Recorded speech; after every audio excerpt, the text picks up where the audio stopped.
Hey, sir. Oh, yeah. Quick question for you, man. Is this your Cybertruck? It is. And what do you do for a living out here in Salt Lake City to be able to afford this car? I build gaming computers. So you're a business owner. Yes, I am. How long have you been an entrepreneur for? 32 years. And over these last 32 years, what's been the most amount of money that you've ever made in a single year? We've done over $600 million in the last decade or so. Is it 600 million? 600 million. And have you ever been broke before? Totally broke. Came to Utah with $50. So how'd you turn $50 into 600 million? Execution. Execution. Execution. And I go all over the country just asking business owners their advice to young entrepreneurs. Is it cool if we ask you a few questions for the channel? Yeah, totally cool. What was the best financial decision that you made throughout your career? Building the biggest Bitcoin mining facility in Utah in 2014. You built the biggest Bitcoin mining facility. By mistake, because we're a computer company. We were sitting on a bunch of video cards, and we're like, well, let's hook them up. Yeah. And we started mining Bitcoin. So how long have you been in crypto for? Since 2013. Is crypto the future of our economy? I believe it's a big piece of it. How so? I believe the government is going to release the central bank digital currency, and most real-world assets will all be tokenized. And we've already seen this with BlackRock starting to tokenize. Have you ever met a billionaire before? Yes, I have a few mentors that are, and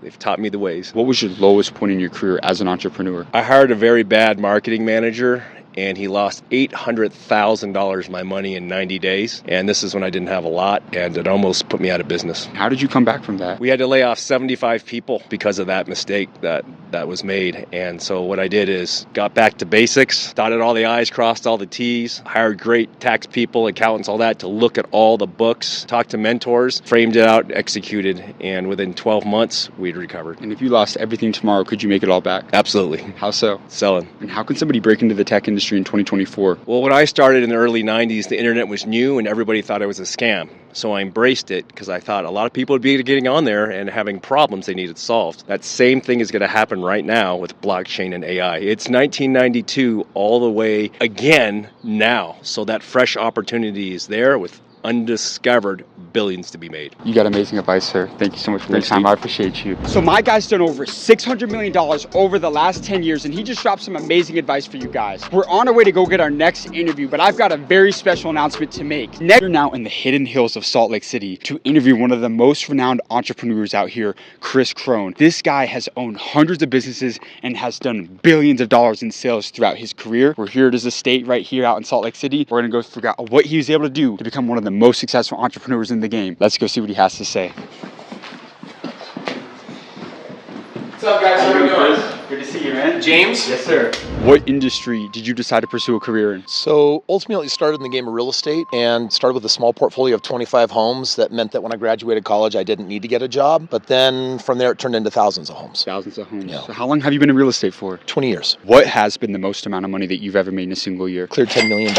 Over $10 million. And there's a big misconception in today's world that you have to have a ton of money to start creating wealth in real estate. What would you say is that first move, that first actionable step that somebody can take in real estate today to start generating some wealth? I house hacked. I mean, I put a 3% down payment on my very first house, bought it below market. So that meant that I could strip the equity out, and that house bought my next house. Because about how I bought the second house, that house bought my third house. And that's how it erupted into a big portfolio. And I just learned early on, I count them up, but several dozen. What's the most common mistake that you see business owners make that prevents it from scaling and having that longevity? They trust their accountants. They trust their CFOs. You're the CFO. If you're the business owner, the language of business is accounting, which means you have to learn to read your own financials. You have to understand what a margin is. You have to know what your gross revenue is. You have to know what your expenses are. And if you're trusting a controller or an accountant to basically serve that up to you, then you can be good at maybe making revenue, but the reality is you're not going to keep very much of it if you're trusting someone else to help figure that component out for you. So what is a lesson about money that you would teach to somebody that they won't learn in business school? Financial arbitrage. So the game is, if I can borrow money at 3 or 5 or 7%, but I can earn 25 or 50 or 100% on it, all I'm really doing to build wealth is I'm borrowing money at cheap rates, and then I'm putting investments at high rates, and I'm just the arbitrages, the delta, it's the middle part. That part's for me for being smart enough to not trust other people with my money instead. I can learn how to play that game. And majority of Americans are living paycheck to paycheck. From your perspective, what keeps people broke in today's world? They're taking advice from poor people. Poor people are teaching poor people how to become more poor.